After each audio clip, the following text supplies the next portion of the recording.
The URL of the platform is platform.theappcompany.com. So you go to this web page, and if you're already a registered user, you sign in here. Otherwise, you could create an account to try it out, and it's absolutely free to do so. The next thing you'll want to do is download our preview app, and that's where you could actually see any changes, additions, new apps you've created in the platform on your actual device. The name of the app is the App Company Platform. On the right side of the screen is a screencast of my actual iPhone where you see the preview app, which allows you to preview any app you create in the platform. The neat thing is this app was actually created in the platform. So you could see, for example, under settings, here's the icon that you saw, here are the splash screens. If I go into design, this is where we tell the platform what kind of menu this is and color schemes. So just really quickly, you can see the color of the nav bar, the status bar color, the fonts that are being used. Under menu, we specify the kind of menuing. So in this case, it's a side slider menu. We also support tab menus. For the side slider menu, you could see the design options. Here's the icon. Here are the various colors of the menu and sub-menu choices. It's all here. So here's where we define the menus. And you can see it corresponds exactly to what we're seeing here. Let's collapse it to make it easier to see. So here are all the various features. You'll notice, something simple. You'll notice that notifications is the last option, but help desk is the last option here. And that's because we had created something but momentarily turned it off.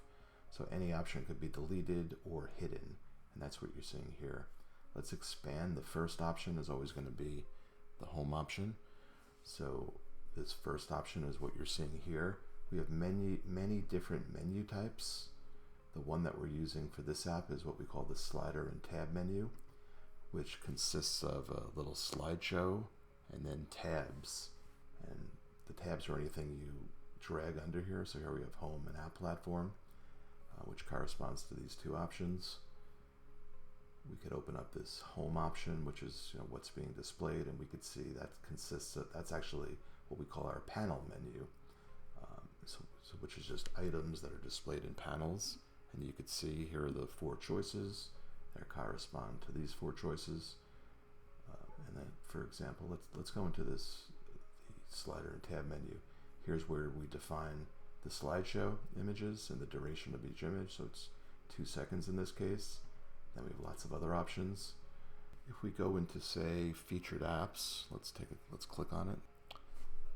So it looks pretty native, but actually what's going on here, this is simply a URL on our site. Let's take a look at it. I'm going to look at it in a responsive view. So you notice a couple of differences. One is that in this case, we have the normal navigation for the website and our logo. We also have this Zendesk chat, but notice it doesn't come up here. Let me show you how we do that. This is a quick way, and it's a neat, powerful way to use web pages without customizing them, but make them look native. So we have this option under design. We could enter global CSS. And notice what we're doing is we're hiding the header part of the web page, and we're also hiding the open chat. There are all kinds of things we could do. We could change colors of the web page, we could change fonts, we could change sizing, we could change padding. So it's really powerful.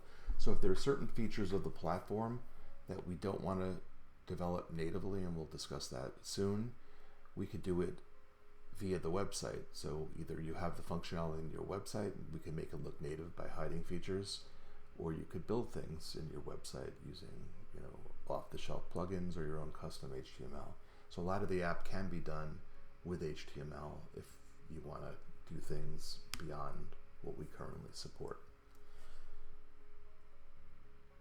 So let's go back to why we want you to use the preview. Clearly, we don't want developers to use it to see our app. We're using it to preview your own app. So to preview an app, you would choose TAC platform.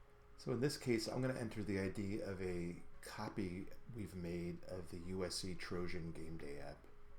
So you find the ID over here. So here's the ID. So we'll enter it now.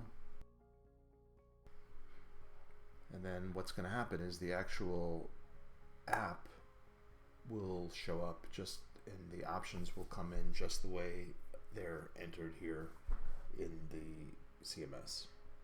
Now, I was just recently playing with some options. You'll notice the colors here are funky. So why don't we go into menu, I'll show you how this works.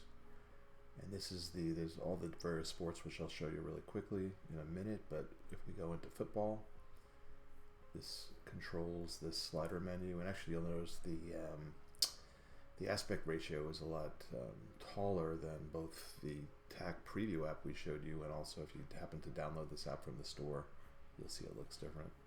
So let me change this color, which I don't know off the top of my head what color they use, which we could easily find out, but that's close enough. And let's change the aspect ratio. So here it's 2 to 1.5 high. Let's change it to 1 high. When we hit save, the preview app automatically reloads. There is an actual app on the store that has hundreds of thousands of users. Any changes we make, it could, if we entered the actual ID of the real app, it'll look just like this, but the changes won't take effect until we choose push live. So this is great. It allows the client, our client or your client, to view the app in real time. Any changes they make is in real time, but it doesn't affect the live app. Actually, why don't I switch out? So if I go to, say, women's volleyball, so now all the options are for women's volleyball, and we can see that down here. Now, home is what we call a panel menu, so you can see the panel. So home is the panel menu, and game day is what we call a list menu. So let's take a look at that. And a list menu is a more simplified menu, doesn't have graphics, but we have full control over the options you're seeing. I wanted to show you quickly a restaurant app demo that we have. There's actually quite a few restaurants that use us. This is a really good demo that we set up to help us create these apps. This app itself is using what we call our button menu, which is really popular for small businesses. So this option here, so this is our button menu right here. It's comprised of a series of images, so a full screen slideshow, and then options under it with buttons. So if we click here, just like the other options you've seen, here are all of the parameters.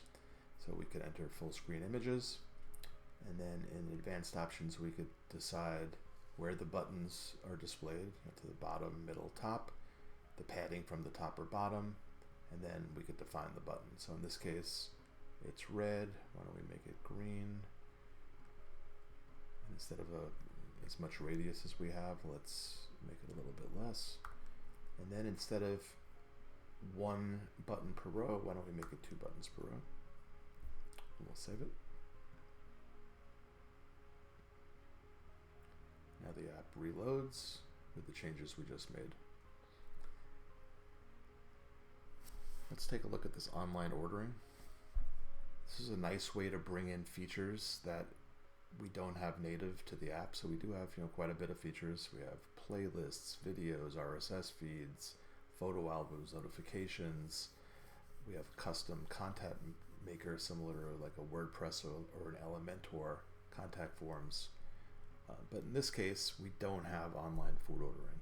So if we take a look here at the online ordering, you'll see that this is a very popular menuing and payment site that a lot of restaurants use. So we essentially have framed it in a web view. We've customized it a bit with CSS to make the colors and fonts match the app, and we remove some headers and footers so it looks very native. But it works really well. I mean, a lot of apps, non-platform apps do exactly this. And this could be done in WordPress with a WooCommerce, or with one of many custom systems for menuing. We go check out. That's very custom. Last thing we wanted to show is how to incorporate custom code into our platform.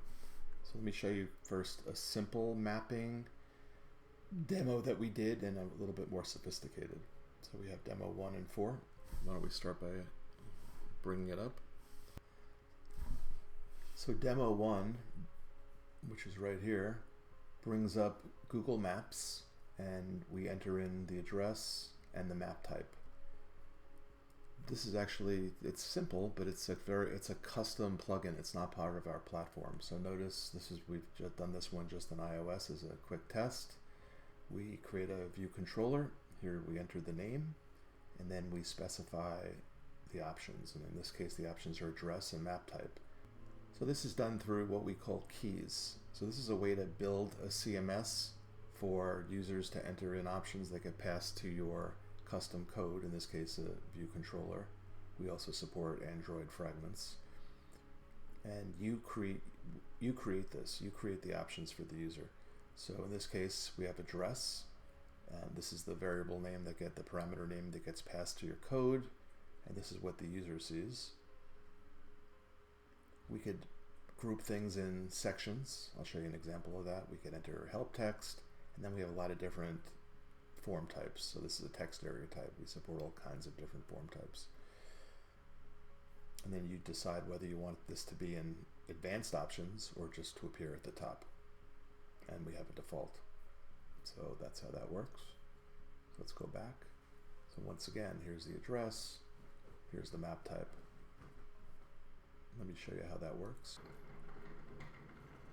We're bringing in our base view controller, and we're defining the delegates, and essentially all of the params get passed here, and then they get parsed down here. So the plugin is, in this case, looking for this variable address, and it's assigning it here to address, and it's looking for the map type variable and assigning it to map type.